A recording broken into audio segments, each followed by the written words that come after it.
പ്രിയമുള്ളവരെ എല്ലാവർക്കും സ്വാഗതം. ഇവിടെ എങ്ങനെയാണ് ഒരു ഓൺലൈൻ റെക്കോർഡഡ് കോഴ്സ് തയ്യാറാക്കുക എന്നുള്ളതാണ്. ഇവിടെ റെക്കോർഡഡ് ആയിട്ടുള്ള ഒരു 10-20 മണിക്കൂറുള്ള ഒരു ഫുൾ കോഴ്സ് ബിടെക്കിന്റെ ഒരു സബ്ജക്റ്റ് പഠിപ്പിക്കുക. അത് ഏതൊക്കെ രീതിയിൽ നമുക്ക് പഠിപ്പിക്കാം. അത് പഠിപ്പിച്ചതിന് ശേഷം പഠിപ്പിക്കുന്നതോടൊപ്പം അതെങ്ങനെ എന്തൊക്കെ ചെയ്യാം എന്നുള്ളതൊക്കെ ഒന്ന് നമുക്ക് ഒരു ആവർത്തി ഒന്ന് ഓടിച്ചു നോക്കാം. നമുക്കറിയാലോ, ഒരു കാര്യം നമ്മൾ പറയുമ്പോൾ ബോർഡ് നമ്മൾ ഉപയോഗിക്കും. ബോർഡ് ഉപയോഗിക്കുമ്പോൾ നമ്മൾ അതിൻ്റെ മുകളിൽ എഴുതാനുള്ള ആവശ്യങ്ങളുണ്ട്. ഇപ്പോൾ സ്മാർട്ട് ബോർഡ് വെക്കാനുള്ളത്, അപ്പോൾ അതിൽ എഴുതാനുള്ള സൗകര്യം ഉണ്ടാവണം. ഇപ്പോൾ പല കളറിൽ എഡിറ്റ് ചെയ്യാനൊക്കെ സൗകര്യമുള്ള അത് നമുക്ക് വേണം. അതുപോലെ ഇതിൽ പ്രത്യേകമായിട്ടും സ്ക്രീൻ റെക്കോർഡ് ചെയ്യുകയാണ് ചെയ്യുന്നത്. ഒപ്പം നല്ല ഓഡിയോ ആവശ്യമുണ്ട്, നല്ല ഓഡിയോ ആവശ്യമുണ്ട്. അപ്പോൾ അതുകൊണ്ട് സാധാരണ ഒരു നല്ല മൈക്രോഫോൺ വാങ്ങുന്നതാണ് നല്ലത്. മൊബൈൽ ഫോണിന്റെ മൈക്രോഫോൺ നല്ലതാണെങ്കിൽ കൂടി ബോയുടെ മറ്റൊരു 1000 രൂപ വിലയുള്ള 1500-2000 രൂപ വിലയുള്ള നല്ലൊരു മൈക്രോഫോൺ ഉണ്ടെങ്കിൽ നമുക്ക് ഒരുപാട് കാലത്ത് യൂസ്ഫുൾ ആവും. അപ്പൊ ഞാനൊരു മൈക്രോഫോണും പിന്നെ എഴുതാനായിട്ട് പെൻ ടാബ് എന്നൊരു സാധനമാണുള്ളത്. പെൻ ടാബ് എന്ന് പറഞ്ഞാൽ ഇങ്ങനെ എഴുതാൻ വേണ്ടി ഉപയോഗിക്കുന്ന സാധനമാണ്. അത് നമ്മൾ എന്ത് എഴുതുന്നോ അത് സ്ക്രീനിൽ എഴുതാൻ പറ്റും. വളരെ സൗകര്യമുള്ള സാധനമാണ്. നമുക്ക് ഉദാഹരണത്തിന് ഇങ്ങനെ ഡിഫറെൻറ്റ് കളറിലൊക്കെ എഴുതാം. വരയ്ക്കുകയോ ഒക്കെ ചെയ്യാൻ പറ്റുന്ന ഒന്നാണ്. അതിൻ്റെ കളർ വേണമെങ്കിൽ മാറ്റാം. കളറ് വേറൊന്ന് അതിനെടുത്ത് വേറെ കളറിലാക്കാം, ഹൈലൈറ്റ് ചെയ്യാം. ഇതൊക്കെ നമുക്ക് സാധിക്കും. അത് എപ്പോഴും നമുക്ക് മായ്ക്കാൻ പെട്ടെന്ന് മായ്ച്ചു കളയാൻ പറ്റും. ഇതിനൊക്കെ വേണ്ടി പെൻ ടാബ് എന്ന് പറയുന്ന സാധനം നല്ലതാണ്. പെൻ ടാബ് ഇത് ഒരു 3000 റേഞ്ചിലൊക്കെ കിട്ടുന്ന സാധനമാണ്. എന്ന് വെച്ചാൽ ഒരു ഷീറ്റ് ഒരു പ്ലാസ്റ്റിക് ഷീറ്റ് പോലെ ഉണ്ടാകും. ഇതിലേക്ക് കമ്പ്യൂട്ടറിലേക്ക് കണക്ട് ചെയ്യുക. ഇതിൻ്റെ മുകളിൽ നമ്മളിങ്ങനെ എഴുതുക. ഇത്രയേ ഉള്ളൂ. അത് ഇവിടെ എഴുതി കഴിഞ്ഞാൽ എന്ത് എഴുതിയാലും അത് അതേപോലെ ഈ പോയിന്റ് കമ്പ്യൂട്ടറിന്റെ ഈ പോയിന്റിലേക്ക് മാപ്പ് ചെയ്തിട്ടുണ്ടാവും. അതുപോലെ ഈ പോയിന്റ് എഴുതുന്നത് ഇവിടെ വരും. അതിന് 4 പോയിന്റിലേക്ക് മാപ്പ് ചെയ്തിരിക്കുകയാണ് ചെയ്യുന്നത്. ഇവിടെ എഴുതിയാൽ ഇങ്ങോട്ട് വരും. ഈ രീതിയിൽ നമുക്ക് മാപ്പ് ചെയ്യുന്ന സാധനമാണ് പെൻ ടാബ്. അത് നമുക്ക് വാക്കം എന്ന് പറയുന്ന ഒരു കമ്പനി ഉണ്ട്. വാക്കം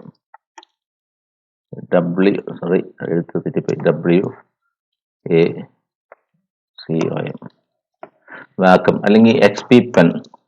ഇത് ജപ്പാനാണ്. XP pen. ഞാൻ ഇതിന്റെ ഒരു മോഡൽ സ്റ്റാർ 03 V2 എന്ന് പറയുന്ന ഒരു സാധനമാണ് വാങ്ങിച്ചത്. Star 03 V2. ഇത് 5400 രൂപയായി വാങ്ങിച്ചപ്പോൾ. 5400 ഇറ്റ് വർക്ക്. കാരണം ഇതെല്ലാം 3000 റേഞ്ചിൽ കിട്ടും. പക്ഷെ ഈ ഇതിന്റെ ആക്റ്റീവ് ഏരിയ എന്ന് പറയുന്നത് ആ പെൻടാബിന്റെ എഴുതാനുള്ള ഏരിയ ഉണ്ടല്ലോ, അതിലാണ് നമ്മൾ എഴുതുന്നത്. ഇതൊരു 10 ഇഞ്ച് ബൈ 6 ഇഞ്ചെങ്കിലും വേണം. എങ്കിലേ നമുക്കത് ഭംഗിയായിട്ട് എഴുതാൻ പറ്റുള്ളൂ. ചെറിയ മൊബൈൽ സൈസിന്റെ കിട്ടും. വില വളരെ 1500 രൂപ കിട്ടുമെങ്കിലും നമുക്ക് ലോങ് റൺ എന്ന നിലക്ക് 5400 രൂപ ഈ XP പെൻ സ്റ്റാർ 03 V2 നല്ലതാണ്. പലരും ഉപയോഗിക്കുന്നത്. വാക്കം നല്ലതാണ്. ഇത് മോശമാണ്. ചൈനീസ് കമ്പനിയാണ്, ഇത് ജപ്പാൻ കമ്പനിയാണെന്നാണ് എൻ്റെ അറിവ്. അപ്പോൾ അത് എഴുതാനും ഫ്രീ ആയിട്ട് നമുക്ക് ഉപയോഗിക്കാനൊക്കെ വളരെ യൂസ്ഫുൾ ആണ്. ആദ്യം ഇത് ഉപയോഗിച്ച് തുടങ്ങുമ്പോൾ ഒരു ചെറിയൊരു അഡ്ജസ്റ്റ്മെന്റ് ഒക്കെ ഇത്തിരി പ്രയാസമാണ്. പക്ഷെ നമ്മൾ അക്കസ്റ്റമഡ് ആയി കഴിയുമ്പോൾ ഇത് വളരെ സുഖമായിട്ട് എഴുതാനും വായിക്കാനും ഒക്കെ കഴിയും. ഒറ്റ ക്ലിക്കിങ് എല്ലാം വായിക്കാൻ വേണമെങ്കിൽ അതിന്റെ പാർട്ട് ബൈ പാർട്ട് വായിക്കാം. ഇതൊക്കെ നമുക്ക് സാധിക്കും. ഇതിപ്പോൾ ഞാൻ ഉപയോഗിക്കുന്നത് ഇവിടെ എഴുതാൻ വേണ്ടി ഉപയോഗിക്കുന്നത് ഒരു ഇങ്ങനെ ഒരു സാധനമാണ്. അതായത് ഇവിടെ വരുന്ന നമ്മുടെ ഒരു എപ്പിക് പെൻ എന്ന് പറയുന്ന ഒരു സോഫ്റ്റ്വെയർ. എപ്പിക് പെൻ ഇതൊക്കെ ലൈറ്റ് സോഫ്റ്റ്വെയർ ആണ്, വളരെ ചെറുതാണ്. എപ്പിക് പെൻ ഇത് ഉപയോഗിച്ചാൽ നമുക്ക് ഇതുപോലെ സെലക്ട് ചെയ്യാം, പോയി ഇതെടുക്കാം, ഇല്ല ഇതിന്റെ കളർ മാറ്റാം, അതിന്റെ വരയുടെ വലിപ്പം മാറ്റാം, ഇതൊക്കെ ചെയ്യാൻ വല്ലതും പറ്റും. മായ്ക്കാൻ പറ്റും. ഇതൊക്കെ സാധിക്കും. എന്നാൽ നമ്മളിപ്പോ ഇവിടെ ഇങ്ങനെ എഴുതുമ്പോൾ നമുക്ക് സർക്യൂട്ട് വരയ്ക്കണം. ഇപ്പൊ സർക്യൂട്ട് വരക്കാൻ പറ്റില്ല. അപ്പൊ അതുകൊണ്ട് പലപ്പോഴും വേണമെങ്കിൽ നമുക്ക് ഇങ്ങനെ ഒന്ന് സ്ക്രോൾ ചെയ്ത് ഒരു PDF-ന്റെ സ്ക്രോൾ ചെയ്ത് കൊണ്ടുവരാം. എന്നിട്ട് വേണമെങ്കിൽ അതിൽ നമുക്ക് വരക്കാം. അതിൽ വരച്ച് കാണിക്കുകയോ ഒക്കെ ചെയ്യാം. This is resistor, this is coil എന്നൊക്കെ പറയാനും അതിന്റെ വാല്യൂ എഴുതാനൊക്കെ നമുക്ക് കിട്ടും. ഇല്ല നമുക്കത് വരക്കാം. അങ്ങനെ സർക്യൂട്ട് വേണമെങ്കിൽ വരക്കാം. ഇതൊക്കെ നമുക്ക് സാധിക്കും. അപ്പോൾ സാധാരണ നമ്മളൊക്കെ ചെയ്യുമ്പോൾ എല്ലാം വരക്കാൻ പറ്റാത്ത ചില കാര്യങ്ങളൊക്കെ നമ്മുടെ ഒരു PDF-ലോ വല്ലതും സർക്യൂട്ടിലൊക്കെ ഉണ്ടെങ്കിൽ കട്ട് ആൻഡ് പേസ്റ്റ് ചെയ്യുകയോ അല്ലെങ്കിൽ വരയ്ക്കുകയോ ഒക്കെ ചെയ്യുന്നതായിരിക്കും കൂടുതൽ സൗകര്യം. കുറച്ച് സ്പേസ് ഒക്കെ ഇട്ട് എവിടെ ഇപ്പോൾ ഉദാഹരണത്തിന് ഇവിടെ സർക്യൂട്ടിന്റെ ഡിസൈൻ എഴുതുന്നു. അപ്പോൾ കുറച്ച് സ്പേസ് വിടുക, അവിടെ എഴുതുക. പിന്നെ അതിന്റെ അടിയിൽ അതിന്റെ ഡെമോ അല്ലെങ്കിൽ ഇക്വേഷൻ അല്ലെങ്കിൽ മറ്റെന്തെങ്കിലും എന്തും നമ്മുടെ സൗകര്യം പോലെയാണ്. ഇതാണ് നമ്മൾ ഉദ്ദേശിക്കുന്നത്. ഇതാണ് PDF. അപ്പൊ ഇതിപ്പോ സ്ക്രീനിലാണ് എഴുതിയിരിക്കുന്നത്. അതുകൊണ്ട് ഞാനിപ്പോ ഇത് സ്ക്രോൾ ചെയ്താൽ വരയൊക്കെ അവിടെ നിൽക്കും, സ്ക്രീൻ അങ്ങോട്ട് കൊണ്ട് പോകും. അത് കാരണം ഇത് സ്ക്രീനിൽ എഴുതാൻ വേണ്ടി ഉപയോഗിക്കുന്ന ഒന്നേതാണ്.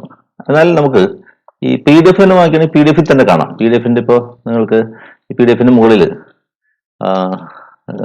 മുകളിൽ പെൻ സെലക്ട് ചെയ്യാനൊക്കെ ഉണ്ട്. അങ്ങനെ നമുക്ക് അവിടെ തന്നെ എഴുതാം. ഇങ്ങനെ മറിച്ച് കാണിക്കാനും ഒക്കെ നമുക്ക് സാധിക്കും. അത് സ്ക്രോൾ ചെയ്യുമ്പോൾ അങ്ങനെ അതിനോടൊപ്പം തന്നെ നീങ്ങുള്ളൂ. ഉണ്ടോ? സ്ക്രോൾ ചെയ്യുമ്പോൾ മുകളിലേക്ക് താഴ്ക്കുന്നു. അങ്ങനെയൊക്കെ വരക്കാനും എഴുതാനൊക്കെ ഉള്ള സാധനം PDF തന്നെ ഉണ്ട്. ഞാനത് ഇവിടെ ഉപയോഗിച്ചിരിക്കുന്നത് ഈ ഫോക്സിറ്റ് റീഡറാണ്. ഫോക്സിറ്റ് റീഡർ ഇതുപോലെ PDF റൈറ്റിങ്ങിനും എഡിറ്റിങ്ങിനൊക്കെ ഉള്ള ഒരുപാട് സാധനങ്ങളുണ്ട്. ഇതൊക്കെ ഫ്രീ ആയിട്ട് നമുക്ക് ഇതെല്ലാം തന്നെ ഫ്രീ ആയിട്ട് നമുക്ക് ഇടാം. ഒന്നും പൈസ കൊടുത്ത് വാങ്ങാനുള്ള അല്ല. ഒക്കെ ഫോക്സിറ്റ് റീഡർ, റീഡിംഗ് അല്ല, സോറി, റീഡറാണ്. ഫോക്സിറ്റ് റീഡർ ഇതൊക്കെ ഉപയോഗിക്കാവുന്നതുള്ളൂ. പിന്നെ അപ്പോൾ ഇതാണ് മൈക്രോഫോൺ, പെൻ ടാബ്, ലാപ്ടോപ്പ് ഉണ്ടെങ്കിൽ നമുക്ക് എങ്ങനെ വേണമെങ്കിൽ കോഴ്സുകൾ നടത്താം. കോഴ്സുകൾ വളരെ എളുപ്പമായിട്ട് ചെയ്യാം. ആദ്യം ഒന്ന് പരിചയപ്പെടാനുള്ളതുള്ളൂ. കമ്പ്യൂട്ടറുമായി നല്ല ഉപയോഗിച്ച് പരിചയമുള്ളവർക്ക് സംബന്ധിച്ചിടത്തോളം ഇതൊരു പ്രശ്നമല്ല.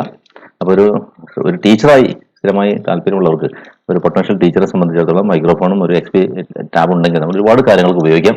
കുട്ടികളെ പഠിപ്പിക്കാനും ചെറിയ കുട്ടികളെ പഠിപ്പിക്കാനും കാര്യങ്ങൾ എഴുതി അറിയിക്കാനും ഒരു PDF എഡിറ്റ് ചെയ്യാനും എല്ലാം തന്നെ ഇത് നമുക്ക് ഉപയോഗപ്രദമാണ്. ഇവിടെ ഈ കോഴ്സ് ചെയ്യുന്നതിന് നമ്മൾ ഒരു ടിപ്സ് ഒക്കെ തരും. എങ്ങനെയാണ് ചെയ്യേണ്ടത്, ആദ്യം എന്ത് വേണം, അതിൻ്റെ ഓരോന്നിൻ്റെ പീസ് തുടക്കം, ഓരോ സെക്ഷൻ ബൈ സെക്ഷൻ ആയിട്ട് ചെറിയ ചെറിയ 15 മിനിറ്റ് ഒക്കെ നീളമുള്ള സെക്ഷനുകളായിട്ടാണ് ചെയ്യുന്നത്. ഓരോന്നിനും മുമ്പ് ഒരു തുടക്കം, അതിൻ്റെ ടൈറ്റിൽ ഒന്ന് എഴുതുന്നത് നല്ലതാണ്. അതൊരു ഒരു PPT ടൈറ്റിൽ എഴുതിയിട്ട് ഫസ്റ്റ് കൊണ്ട് അറ്റാച്ച് ചെയ്താൽ മതിയാവും. അത് OBS എന്ന് പറയുന്ന ഒരു സോഫ്റ്റ്വെയർ ഉണ്ട്. OBS അത് ഉപയോഗിച്ചൊക്കെയാണ് ചെയ്യുന്നത്. അതൊക്കെ പറഞ്ഞ് അതിൻ്റെ ട്യൂട്ടോറിയലൊക്കെ നമ്മൾ അയക്കും. OBS എന്ന് പറയുന്ന ട്യൂട്ടോറിയൽ, OBS എന്ന് പറയുന്ന ഔട്ട്പുട്ട് ബ്രോഡ്കാസ്റ്റിംഗ് സിസ്റ്റം അഥവാ സ്റ്റുഡിയോ എന്ന് പറയുന്ന OBS റെക്കോർഡ് ചെയ്യും. പിന്നെ കഡൻ ലൈവ് പോലുള്ള ധാരാളം ഉണ്ട്. വൺ ഷോട്ട്, കഡൻ ലൈവ് എന്നൊക്കെ പറയുന്ന ഒരുപാട് എഡിറ്റേഴ്സ് ഒക്കെ ഉണ്ട്, വീഡിയോ എഡിറ്റേഴ്സ്. അതൊക്കെ വളരെ ലൈറ്റ് എഡിറ്റേഴ്സ് ആണ്. അതെല്ലാം ഡൗൺലോഡ് ചെയ്ത് നമുക്ക് ഈസി ആയിട്ട് എഡിറ്റ് ചെയ്യാൻ പറ്റും.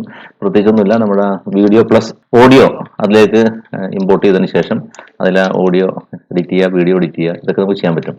അപ്പോൾ അതിൻ്റെ തുടക്കം ഒരു ചെറിയ സെക്ഷനാണ്. അതിൻ്റെ തുടക്കത്തിൽ നമ്മൾ ഒരു PPT ഒരു പേജ് ഇടും. എന്നിട്ട് അവിടെ ലേണിംഗ് ഒബ്ജക്റ്റീവ് ഒക്കെ എഴുതും.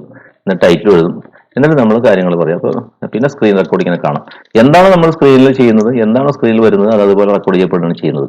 അപ്പോൾ സ്ക്രീൻ റെക്കോർഡിങ്ങും ഒപ്പം ഓഡിയോ ആണ് ശരിക്കും കോഴ്സിന് വേണ്ടത്.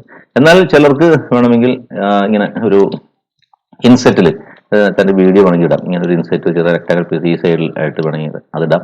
ഇവിടെയോ നമുക്ക് ഇഷ്ടമുള്ള സ്ഥലത്ത് ആളുടെ മുഖം കാണിച്ചുകൊണ്ടുള്ള വീഡിയോ വേണമെങ്കിൽ ഇടാം. അത് ഓപ്ഷനിലാണ്, താല്പര്യമുണ്ടെങ്കിൽ ചെയ്യാം. അപ്പോൾ അതും 3 കാര്യങ്ങളാവും.